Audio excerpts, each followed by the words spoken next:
From Vajrasan, measure the distance of your elbows. Place your elbows down on the mat.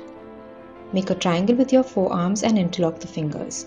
Bring the crown of your head onto the mat.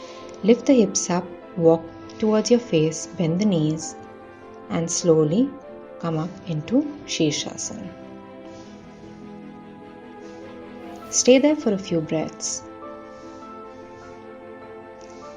Now slowly separate the legs in a forward and backward direction.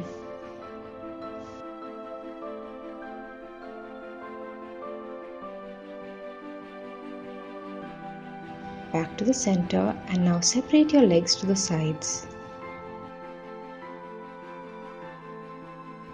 Center. Now join your feet, bend the knees, and bring the legs down into Baddha Konasana. Twist to one side and twist to the other side. Come back to the center and release the legs. Now cross one leg across the other thigh and bring the other leg across into Padmasana.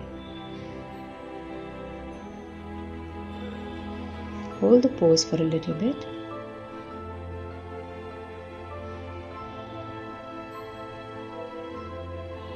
And slowly release one leg and then the other leg.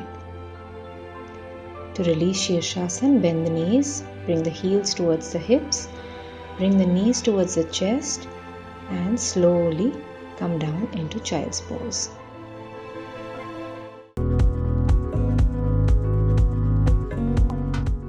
So for warrior number 2, it is kind of a continuation from warrior 1 and it goes like a flow. So let's imagine that we are into the warrior 1. So again, taking care of the alignment, and from warrior 1, so just observe in 1, your hands are tall and nice, creating length in your back, and for number 2, nothing changes in your lower body. Your lower body is just grounded and stable, no movement, literally no movement. And from here, for number 2, just keep your breath really normal and bring your body away from your knee and still maintaining the knee position and the alignment, and stay here for a couple of deep breaths for 5,